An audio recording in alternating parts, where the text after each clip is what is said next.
पाकिस्तान की ओर से भारत को सीधी खुली धमकी दी गई है परमाणु बम की, और यह मौजूदा सरकार की तरफ से, मौजूदा सत्ताधारी पार्टी के मंत्री की तरफ से धमकी दी गई है। किसी छुटबैये या ऐरे गेरे नत्थू खैरे की तरफ से नहीं दी गई जिसको हल्के में लिया जाए। पाकिस्तान के द्वारा दी गई इस धमकी को सीरियसली लिया जाए या नहीं लिया जाए। जब इस तरह का तनाव बना हुआ हो, इस तरह के तनाव में अगर इस तरह की धमकी दी जा रही है और वो भी परमाणु धमाके की, ये कहा गया है कि हमारे 130 परमाणु बम वो हमने केवल सजाने के लिए नहीं रखे हैं। हालांकि पाकिस्तान बार बार परमाणु हमले की धमकी जरूर देता रहा है, लेकिन इस तरीके से धमकी देना, मोदी सरकार अब इसके बाद में क्या करेगी, बड़ा सवाल ये हो जाता है। हमारी मिसाइलें, हमारे 130 परमाणु हथियार चौकों में सजाने के लिए नहीं है, वो भारत के लिए है।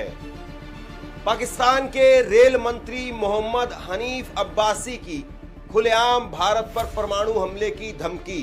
अगर हमारा पानी बंद करेंगे तो फिर जंग के लिए तैयार हो जाएं। ये जो गोरी, शहीन, गजनवी, ये चौकों में सजाने के लिए नहीं हमने रखे हुए, ये हमने हिंदुस्तान के लिए रखे हैं बाबा। ये जो 130 एटॉमिक हमारे पास वेपन है, वो हमने सिर्फ मॉडल बनाने के लिए नहीं रखे हुए। ये हमारे बिल्कुल आप इनका रुख आपकी तरफ है और किसी की तरफ नहीं है। तो इसलिए ये सोचना भी ना कि आप पाकिस्तान की हदूद को क्रॉस करोगे। अगर सोचोगे भी तो उसका खमियाजा आपको भुगतना पड़ेगा। अस्सलामु अलैकुम वरहमतुल्लाहि वबरकातुहू। अज़ीज़ान मिल्लत इस्लामी, आप तमाम उम्मती को अबू फजल की तरफ से सलाम अर्ज़ है। घर में बड़ी पर्दानशीन इज़्ज़तदार माँ और बहन को अबू फजल की तरफ से सलाम अर्ज़ है। बहरहाल बहर के अल्लाह से उम्मीद है आप लोग खैरियत से होंगे, अल्लाह की हिफाजत में होंगे। इन मलूनों की मलामत से, इन फ़िरक़ा परस्तों की फ़िरक़ा परस्ती से, इन दरिंदों की दरिंदगी से, इन मामलिंचरों की मामलिंचन से, इन बलात्कारियों की बलात्कारी से, इन दहशत गर्दों की दहशत गर्दी से महफूज होंगे। अल्लाह आप लोगों को अपने हिफ्ज़ अमान में रखे, अल्लाह अपनी हिफाजत में रखे, अल्लाह हर आबा से, हर शर से महफूज रखें। बहरहाल बहर केफ मेरे अजीज़ दोस्तों, मेरे भाइयों, देश के हालात से भी आप लोग वाकिफ़ है और देश के बाहर के हालात से भी आप लोग बचा वाकिफ़ है। लेकिन ये आपका भाई आपको देश की ही खबर सुनाऊंगा। जिस तरीके से जो बलग्राम में कश्मीर के अंदर जो आतंकी हमला हुआ, अब ये कैसे हुआ, क्यों हुआ, उसकी वजह क्या थी, किस किस का हाथ है, वो तो खैर सेकंड इशू है, वो तो बाद में उसके ऊपर वो तो छानबीन चल रही है। उसके बाद हमारी सरकार को कितना अफसोस हुआ, सत्ता भी जाने के बाद कितने अफसोस मनाए ये लोग यार। जबकि कांग्रेस की हुकूमत हर इनके बोल ही चलक थे, इनके वही चलक थे। अब इनको अफसोस करने का भी वक्त नहीं है। बहरहाल उन चीज़ों से हटकर मैं पहली बात तो ये बता दूं आप लोगों को, ये देखा आपने 1 मिनट 42 सेकंड का, ये इसलिए रखा हूं कि आप लोग जानो, देखो कि क्या चल रहा है। ये पाकिस्तान का एक अच्छे पद पे है, एक जिम्मेदार आदमी है, लेकिन उसका लड़पना देखो, पूरे तरीके से लड़ना नजर आ रहा होने मालूम है।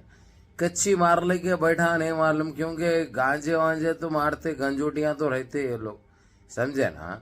क्योंकि उसका सस्ता नशे, उससे ये अल्फाज इस्तेमाल करा रहा। एक काबिल और एक पढ़ा लिखा आदमी है, कितने बड़े ओहदे पे रह के ऐसी गैर जरूरी बात नहीं कर सकता। तो ये क्या है, सस्ता नशा जो करते हैं ना, तो उन लोगों की ये औकात रहती, ये हैसियत रहती, इनकी ये कदर रहता, वो साबित करके दिखाया उसने। इसने उल्टा जो है सो हमारे भारत को, इंडिया को धमकी दे रहा है इन्हें कि इसके पास एटमी हथियार जो है म्यूजियम में लगाने के लिए नहीं है, तुम्हारे ऊपर इस्तेमाल करने के लिए।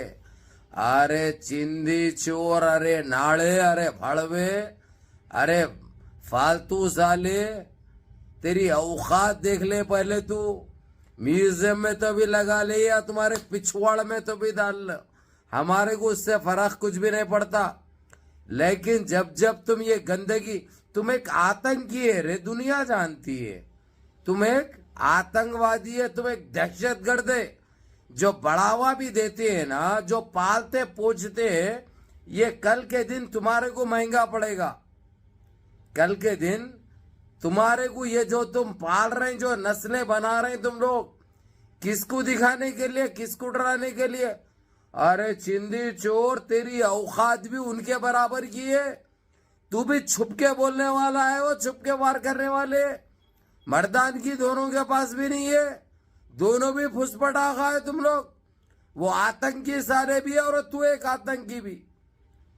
म्यूजियम में रखने के लिए नहीं है, पिछवाड़ में डाल लेने के लिए। और पानी नहीं बंद करना, कहीं को अम्मा लेके इसे पानी है तुम्हारा वो? हाँ, अरे कौन सी तुम्हारी औकात है रे? तुम्हारे पास पानी तक पीने के लिए नहीं है, खाने के लिए चावल नहीं है तुम्हारा। हमारा खाते, हमारा पीते, फिर हमारे को आंख दिखाते। अरे चिंदी चोर साले, क्या किसको डरा रहा रे तू? आटा भी तुम्हारे पास आता बनाने? अरे सुई नहीं बना सकते, तुम्हारी औकात नहीं है। तुम एक चप्पल न तैयार कर सकते, तुम्हारी औकात नहीं है। बनाते भी है तुम तो मिटरल चाइना से आता है तुम्हारे पास, समझे ना? अरे चिंदी चोर साले, जो नहीं जानते नहीं उनको बोलने क्या खुश हो? तुम्हारी औकात कुछ भी नहीं है। तुम क्या बोल ले रहे, क्या कर ले रहे, तुम्हारे को खुद नहीं मालूम। अगर जे हमारी फिर गई तो घुस के मारेंगे हम, समझा ना? और हमारी मिलिट्री की जरूरत नहीं है हमारे को। खाली हमारे को इजाजत मिल गई तो हम जो 26 करोड़ मुसलमान है ना, हम लोग पैदल आ गए तो बस है, पूरे पाकिस्तान को उठा के ला लेते हम, समझा रे चिंदी चोर साले। आतंकी हमले करा के यहाँ के मुसलमानों को और हिंदुओं को भड़काने की कोशिश कर रहे हैं, इसमें कभी कामयाब नहीं होते तुम। और जो तुम्हारा नया चीफ है, आर्मी चीफ, एक नंबर का चिंदी चोर है वो एक भाड़वा है, वो एक आतंकी साला है, वो एक दहशतगर्द है वो। नहीं तो अगर से इंसान रहता उन्हें तो इंसानियत की सोचता, इंसानों की बात करता। लेकिन ये तुम्हारे पास तमीज तहजीब नहीं है। तुम नाम के मुसलमान है रे, काम के नहीं, नाम के सिर्फ। और रे भड़वे, और क्या बोल रहा? हम ऐसा कर देते, हम वैसा कर। अरे पांव पटके तो बह जाते रे तुम लोग, खाली पानी खोरे तो उड़ जाते तुम लोग, कहाँ चले जाते मालूम नहीं। ये बड़े बड़े बातें करने से कुछ भी नहीं होता, तुम्हारी औकात कुछ भी नहीं है। कल भी हमारे पांव की धूल थी और आज भी वही पांव की धूल है, और दुनिया कायम रहे तक तुम वही हमारे पांव की धूल रहेंगे, उससे ज्यादा और कुछ भी नहीं है, समझा रे चिंदी चोर। हमारे इंडिया के लिए बोल रहा हूं बात। अरे हम ये हिंदुस्तान के मुसलमान हैं जो अपनी जान देके भी हमारे देश की हिफाजत करते, और तुम जैसे चिंदियों को लपटने के लिए हम काफी है। हमारी मिलिट्री की भी जरूरत नहीं है। हमारे को इजाजत मिल गई ना, पैदल घुस के आके मारते तुम लोगों को, समझा ना? वो भी चैलेंज करके, वो भी ऐलान करके।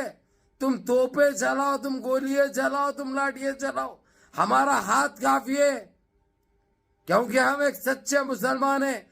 तुम्हारे वैसे नाम के मुसलमान नहीं है, तुम एक पापी दरिंदे है तुम, समझे ना? मुसलमान के नाम पे कलंक है, धब्बा है तुम। हमेशा तुम लोग आस्तीन के सांप साबित हुए, कभी तुम्हारे ऊपर भरोसा नहीं कर सकते, समझा रे जालिम। अरे सुना रे पाखंडी, तेरी जनपद का अंडा तेरी। यल्ला मेरे अजीज दोस्तों, मेरे भाइयों, मुनज़्ज़म रहो, मुत्तहिद रहो, अपनी सफ़ों में इत्तेहाद बरकरार रखो, नमाजों की पाबंदी करो, माँ बाप की खिदमत करो, बड़ों के अहकाम पे अमल करो, अपने इस भाई को भी दुआ में याद रखो। अस्सलामु अलैकुम व रहमतुल्लाह।